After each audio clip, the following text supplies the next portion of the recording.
सीढ़ियों की जरूरत तो उन्हें होती है जिन्हें केवल छत तक जाना होता है। सीढ़ियों की जरूरत उन्हें होती है जिन्हें केवल छत तक जाना होता है। मेरी मंजिल तो आसमां है, वहाँ रास्ते नहीं, वहाँ रास्ता खुद ही बनाना होता है। चलिए, इसी के साथ में न्यू ब्राइट वे में आप सभी का स्वागत है।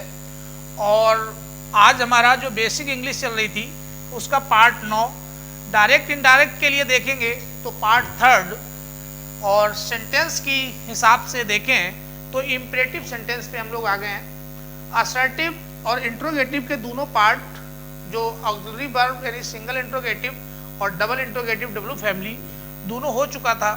उसके बाद इम्परेटिव सेंटेंस एक महत्वपूर्ण और थोड़ा देखा जाए तो टफेस्ट डायरेक्ट इनडायरेक्ट करने में दिक्कत करता है।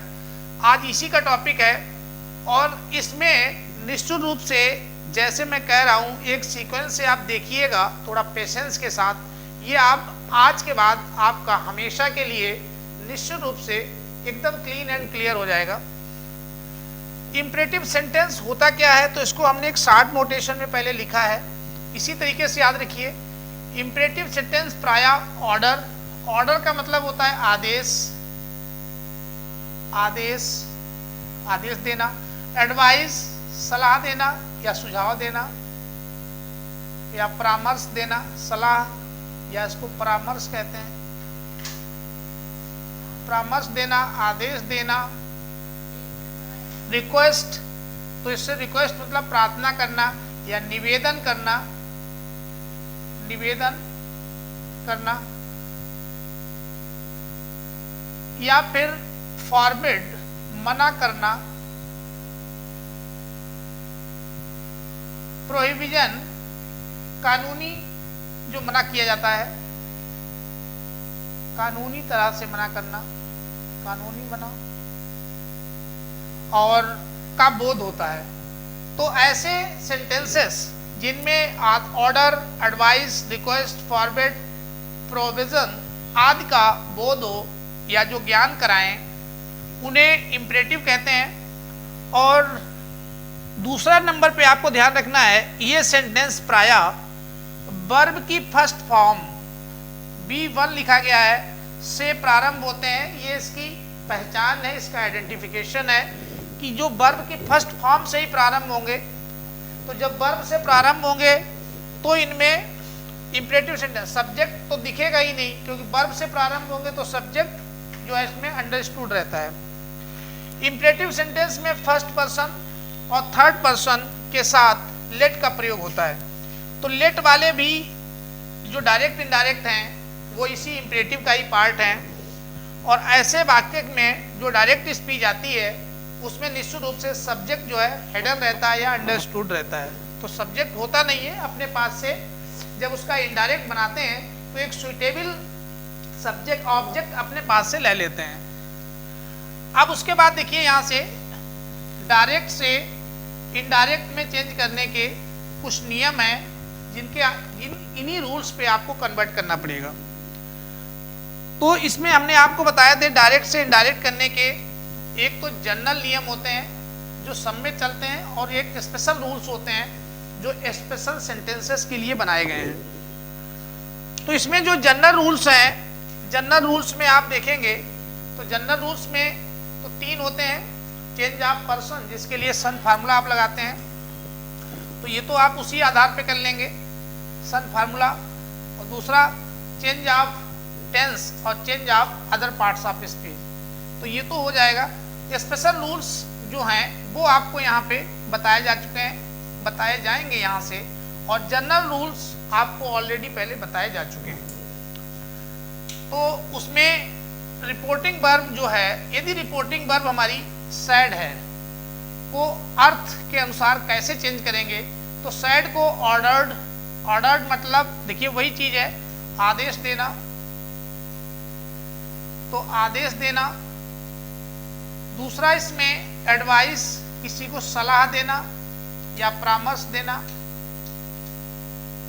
इसमें पहले बदलेंगे। रिक्वेस्टेड यानी कि निवेदन करना, निवेदन करना। और फॉरवर्ड मना करना, मनाही जिसमें मना कर दिया जाए। प्रोविजन कानूनी मना करना, कानूनी तरह से मना करना।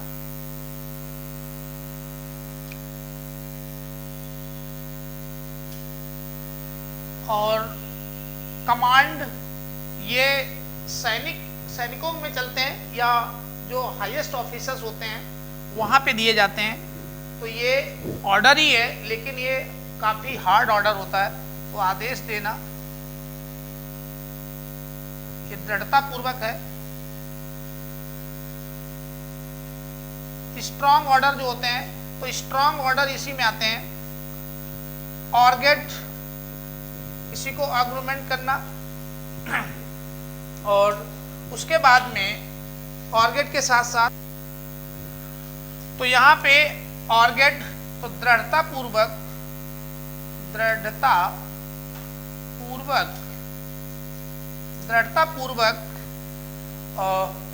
जो है निवेदन करना।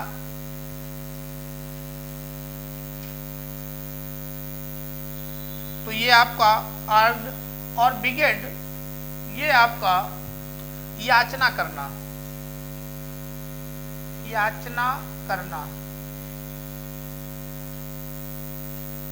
या फिर कहें निवेदन के लिए भीख मांगना। तो याचना करना या भीख मांगना, निवेदन के लिए भीख मांगना, उसी को याचना में ही कन्वर्ट करते हैं। टेल और टोल्ड का मतलब तो जानते हो, कहना। आस्क मतलब पूछना।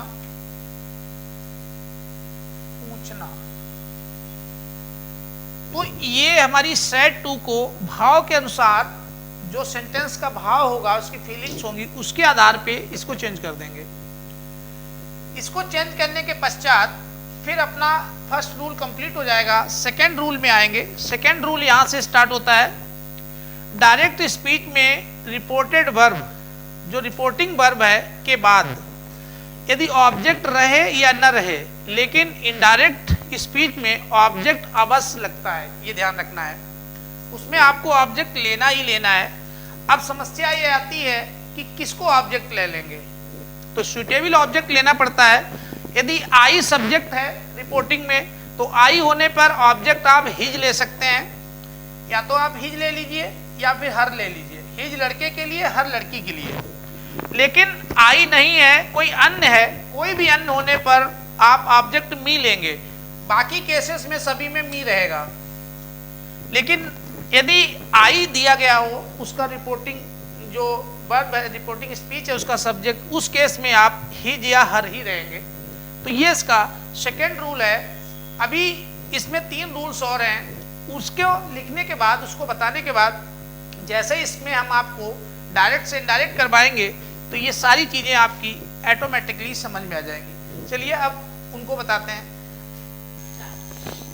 चलिए, इसके बाद में जो इसके अन्य रूल्स लेफ्ट रह गए थे, बचे हुए थे, उनको देखिए। रूल नंबर 3 कहता है इंपरेटिव सेंटेंस में कि जिस वर्ब से इंपरेटिव सेंटेंस प्रारंभ होते हैं, उस वर्ब के पहले टू, तो ये ध्यान देना है, जिस वर्ब से प्रारंभ होंगे उसके पहले टू लगाया जाता है। और उसके बाद वर्ब की फर्स्ट फॉर्म, जो फर्स्ट फॉर्म यानी V1 का प्रयोग होता है। तो जब जिस वर्ब से प्रारंभ होंगे, इसके मतलब उसमें सब्जेक्ट से प्रारंभ नहीं होते हैं। इंपरेटिव सेंटेंस हमेशा वर्ब से प्रारंभ होते हैं, वो भी first form of the main verb. तो फर्स्ट फॉर्म से प्रारंभ होंगे, और जो फर्स्ट फॉर्म से प्रारंभ होते हैं, फर्स्ट टू, उनके पहले टू लगाओगे। कहने का मतलब है ये इन्फिनिटिव बन जाएगा। इन्फिनिटिव, इन्हीं को इन्फिनिटिव्स कहा जाता है। ये आपका इन्फिनिटिव हो जाएगा, इन्फिनिटिव्स। तो ये इन्फिनिटिव्स बन जाते हैं।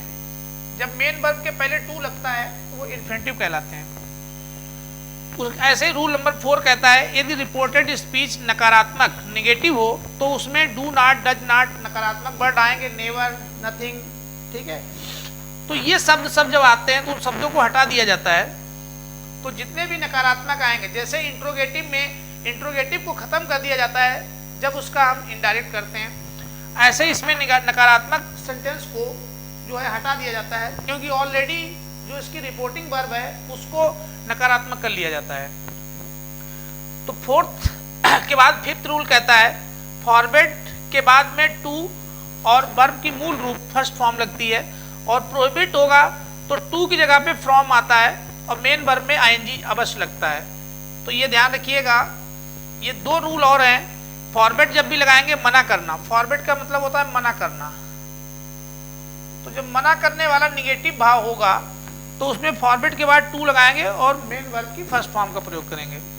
लेकिन प्रोहिबिट को या प्रोविजन होगा, ये कानूनी तरीके से मना करना, तो कोई कानूनी तरह से जब मना करेंगे है ये भी निगेटिव, लेकिन उस समय यहाँ पे फ्रॉम लगाएंगे, टू नहीं लगाएंगे, और मेन वर्ब की फर्स्ट फॉर्म में आईएनजी अवश्य लगाएंगे। लास्ट में आया है कि यदि सर, मैडम, प्लीज, काइंडली ये इत्यादि शब्द दे रखे हैं रिपोर्टेड स्पीच में या डायरेक्ट स्पीच में, तो उन्हें इनडायरेक्ट करने समय हटा दिया जाता है। और छठा रूल जो है रिक्वेस्ट इन इंट्रोगेटिव फॉर्म, जब कोई रिक्वेस्ट इंट्रोगेटिव फॉर्म में की जाती है, जैसे पोलाइट रिक्वेस्ट, विनम्र निवेदन, जो मॉडल वर्ब से शुरू होती है। मॉडल वर्ब आपकी कैन, कुड या विल, वुड से प्रारंभ होगी, तो वो देखने में इंट्रोगेटिव होगा, लेकिन इंट्रोगेटिव होते हुए भी वो जो है आपका इम्परेटिव होते हैं, तो उनको इम्परेटिव तरीके से बनाया जाता है। वो अभी हम एग्जाम्पल के माध्यम से आपको बताएंगे। सबसे पहले जो एग्जाम्पल दिए हैं इनको समझें और अपने कॉन्सेप्ट को क्लियर करने की कोशिश करें। देखिए, एक डायरेक्ट स्पीच दे रखी है कि राम सेड टू अर्जुन, राम ने अर्जुन से कहा गो अवे, यहाँ से चले जाओ, गो अवे चले जाओ। तो यहाँ सब्जेक्ट नहीं है, डायरेक्ट वर्ब से स्टार्ट हुआ है, और वो भी first form of the verb होगा। तो first form of the verb से ये प्रारंभ होते हैं, तो ये इनकी पहचान है। इसके मतलब ये इम्परेटिव ही है, क्योंकि ये सब्जेक्ट से नहीं मेन वर्ब की फर्स्ट फॉर्म से प्रारंभ हो रहा है। अब ऐसे सेंटेंसेस को बनाने के लिए आपको इम्परेटिव के रूल लगाने हैं। तो सब्जेक्ट तो ऐसे लिख लोगे, जब इसको इनडायरेक्ट करोगे तो राम, सैड को आप सेंस के हिसाब से लगाएंगे। तो यहाँ पे राम जो है इसको जाने के लिए पूछ रहा है, हटा रहा है, तो यहाँ पे यदि बड़ा होता तो ऑर्डर होता, तो इसको आस्क्ड में कर दीजिए। Ram asked to Arjun, to Arjun. तो यहाँ पे केवल आस्क्ड से चेंज होता है, टू इसका बना रहता है, ध्यान रखिएगा। जबकि बाकी वाक्यों में उधर जो पीछे किए थे असर्टिव इंट्रोगेटिव में सेड टू पूरा चेंज होता था, लेकिन यहाँ पे केवल सेड चेंज होगा, ये टू आपका रहता है, ये टू आपका यहाँ पे बना रहेगा। फिर ऑब्जेक्ट लिख लिया अर्जुन, उसके बाद कंजक्शन इसमें नहीं होता है। कंजक्शन के लिए बता रहे थे कि मेन वर्ब से पहले टू लगाया जाता है, तो आप कंजक्शन ये समझ लें कि इन वाक्यों में कंजक्शन जान लो टू ही होता है। तो यहाँ कंजक्शन टू लगा लीजिए, टू गो अबे, बस इतना ही करना पड़ता है, क्योंकि टू के बाद मेन वर्ब की फर्स्ट फॉर्म टू के बाद मेन वर्ब की फर्स्ट फॉर्म लगाओगे तो ये इन्फिनिटिव बन जाता है। तो यही इन्फिनिटिव है, यहाँ पे इन्फिनिटिव हो जाता है। तो इस तरीके से Ram asked to Arjun to go away, यदि ऑर्डर होता तो यहाँ ऑर्डर कर देते। अब ऐसे ही दूसरे वाले में देखिए, द टीचर सेड, टीचर ने कहा सिट हेयर, यहाँ बैठो, एंड डू योर वर्क, और अपना काम करो। अब टीचर है तो किससे कहा, इसमें आगे ऑब्जेक्ट नहीं है, तो निश्चित रूप से आपको ऑब्जेक्ट का चयन अपने पास से करना होगा। तो इसको कैसे करोगे, the teacher said to the students, या तो इस तरीके से पूछेगा sit here and do your work, चाहे ऐसे पूछे या ऐसे पूछे, दोनों ही केस में आपको बनाना कैसे है तो वो देखें। तो चलिए पहले हम इसी को बना देते हैं, चाहे तो द टीचर सेड को बदलोगे ऑर्डर में, teacher TEACHER, the teacher said को ले जाओगे ऑर्डर्ड में, ordered, the teacher ordered to इसमें ये वाला बना रहता है, the students, the students conjunction हमने कहा मेन वर्ब की फर्स्ट फॉर्म है, इसके पहले टू लगा लीजिए, to sit here and do. अब देखिए योर सेकेंड पर्सन है, सेकेंड पर्सन स्टूडेंट्स के हिसाब से लगाएंगे, ऑब्जेक्ट के हिसाब से। ये सब्जेक्ट होता है, ये ऑब्जेक्ट होता है, तो सेकेंड पर्सन ऑब्जेक्ट रिपोर्टिंग के ऑब्जेक्ट के अनुसार बदलता है, तो स्टूडेंट्स के लिए हो जाएगा हिज वर्क। ये इनडायरेक्ट हो गया। तो इस तरीके से आप इसको इनडायरेक्ट करेंगे। ऐसे ही ऊपर की कहानी है, नहीं दिया गया फिर भी आपको अपने पास से इसका ऑब्जेक्ट ले लेना है। The teacher told the students, teacher ने स्टूडेंट्स का do not shoot in the class, class में शूट मत करो। ये निगेटिव है, नकारात्मक है। नकारात्मक लिए यहाँ बताया गया था कि रिपोर्टेड स्पीच नकारात्मक हो तो उसमें डू नॉट, डज नॉट ये शब्द हटा दिए जाते हैं। तो यहाँ पे देखिए कैसे बनाएंगे। टीचर यहाँ पे क्या करेगा, निश्चित रूप से स्टूडेंट्स के लिए ऑर्डर देगा। तो द टीचर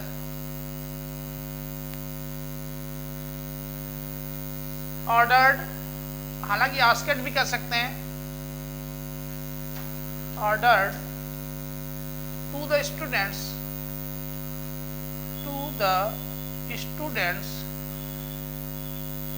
तो the teacher ordered to the students. अब यहाँ कंजक्शन देखिए डू नॉट लगा हुआ है, इसको आप कंजक्शन को हटाएंगे, to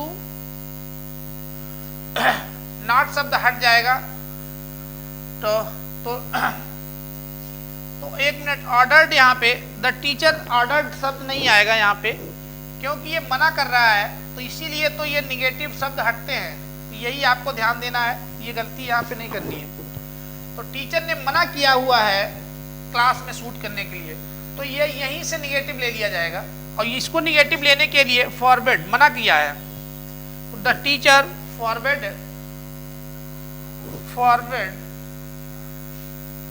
to students,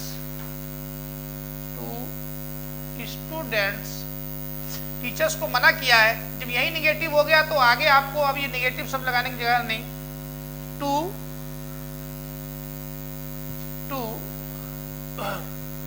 shoot in the class, to shoot in the class, class में शूटिंग करने के लिए मना किया गया है। तो ये इसी से बन जाएगा, आपको ये निगेटिव डू नॉट का सेंस यहां से मिल जाता है।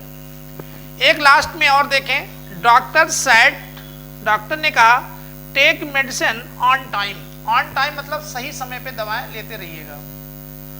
इसको यदि हम इनडायरेक्ट में कन्वर्ट करेंगे तो इसका जो इनडायरेक्ट पार्ट है आईडी, तो डॉक्टर हमेशा पेशेंट को ऑर्डर नहीं सलाह देता है। The doctor advised, the doctor advise to, किसके लिए, इसमें देखिए ऑब्जेक्ट नहीं है, फिर भी आपको अपने पास से ऑब्जेक्ट लेना है, टू मी। तो यहाँ पे सब्जेक्ट यदि आई होगा तो आप उस केस में हिज या हर लोगे। उसके अन्य सभी केसेस में यदि यहाँ पे आई नहीं है तो आपको ऑब्जेक्ट मी ही लेना है, मी। यही रूल मैंने अभी पीछे लिखाया है, मी। यहाँ बस अब ये टेक मेन वर्ब है, मेन वर्ब की फर्स्ट फॉर्म, इसके पहले टू लगा दीजिए, यही आपका कंजक्शन बन जाता है। To take medicine on time, ये आपका इनडायरेक्ट इस तरीके से हो जाएगा। अब ये रूलिंग को आप पूरी तरीके से यदि समझ गए हैं, टोटल 7 रूल्स इधर हैं। ये पोलाइट रिक्वेस्ट वाला जो होता है, इसको अभी आपको हम और कंफर्म कर रहे हैं 7th वाले को, इसका एग्जाम्पल नहीं है, बाकी आपको सारे एग्जाम्पल्स इसमें मिल गए। 7th रूल इसमें एडवांस इंग्लिश का है, थोड़ा एडवांस पार्ट है, आप ध्यान रखिएंगे इसको विशेषकर। देखिए, इसलिए ये रूल जो है रिक्वेस्ट इन इंट्रोगेटिव फॉर्म, जब कोई रिक्वेस्ट हमारी इंट्रोगेटिव फॉर्म में हो, इंट्रोगेटिव फॉर्म में होगी तो उसके आगे क्वेश्चन मार्क लगा होगा। अब क्वेश्चन मार्क्स वाले हम लोगों ने इंट्रोगेटिव सेंटेंस में किए थे। अब ये आपको समस्या पैदा होगी कि ये वाला इंट्रोगेटिव है या फिर वो वाला इंट्रोगेटिव है। लेकिन ये इंपरेटिव वाला इंट्रोगेटिव जो होता है, इसकी पहचान कैसे करेंगे? कुछ पोलाइट रिक्वेस्ट होती हैं, विनम्र निवेदन, जो मॉडल वर्ब से शुरू होंगी, यही आपकी पहचान है। इनकी स्टार्टिंग जो होगी वो मॉडल वर्ब से होगी। तो जब आपको मॉडल वर्ब दिखाई पड़े मॉडल वर्ब में क्या दिया होगा, can, could, will, would say प्रारंभ होंगे ये। हालांकि सारे इंट्रोगेटिव जो है वो वर्ब से ही प्रारंभ होते हैं, लेकिन जब मॉडल वर्ब से प्रारंभ हो तो समझ लीजिएगा वो वहां पे रिक्वेस्ट इन इंट्रोगेटिव फॉर्म है, यानी कि वो इंपरेटिव का पार्ट है। तो इसमें क्या करना है, प्रारंभ होती हैं इंट्रोगेटिव सेंटेंस में होते हुए भी इंपरेटिव सेंटेंस में होते हैं, तो वो दिखने में, और इंट्रोगेटिव चिन्ह भी उनमें लगा होगा, देखिए ये लगा हुआ है, तो भी वो इंपरेटिव में ही होती हैं। जैसे यहाँ पे अपने कॉन्सेप्ट को कंसल्ट करें, क्लियर करें। ही सैड, उसने कहा, would you help me please, कृपया मेरी मदद करेंगे तो would you help me please. अब यहाँ पे पोलाइट रिक्वेस्ट है, तो जब पोलाइट रिक्वेस्ट आएगी तो उसको आपको इंट्रोगेटिव लग रहा है तो भी आप इंपरेटिव फॉर्म में ही बनाएंगे, ही सैड। अब यहाँ पे टू मी, ये ऑब्जेक्ट तो आपको अपने पास से लेना ही लेना है। अब इसको ऐसे कैसे बनाएंगे, तो फिर क्या जोड़ना है, टू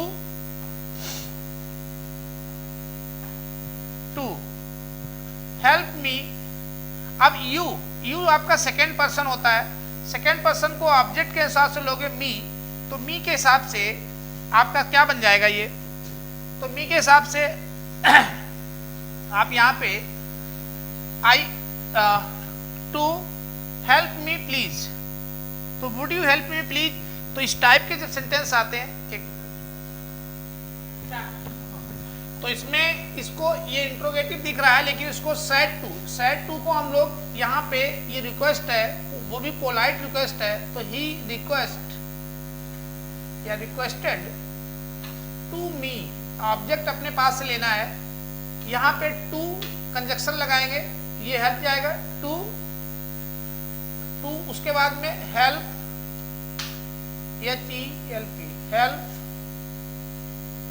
टू हेल्प मी, और मी आप जो है इसके हिसाब से लेंगे, तो मी टू हेल्प मी, और मी सेकेंड पर्सन के हिसाब से जो ऑब्जेक्ट में रखोगे तो वो क्या बन जाता है आपका, टू हेल्प मी रहता है।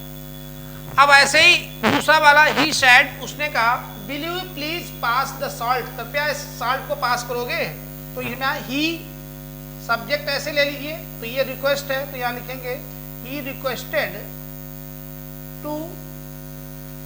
अब यहाँ पे आई होता तब तो आई के केस में केवल हम लोग दूसरा लेते हैं, अन्यथा केस में सब में मी ही लेते हैं, तो मी ले लेंगे, ही रिक्वेस्ट टू मी। उसके बाद टू प्लीज, और ये सारे सब्जेक्ट हट जाएंगे, तो टू पास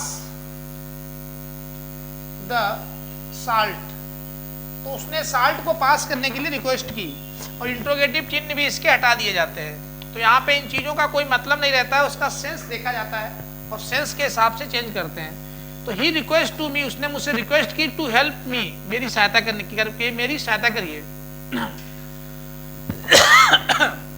और मी, तो इस तरीके से इसको आप आराम से बदल सकते हैं।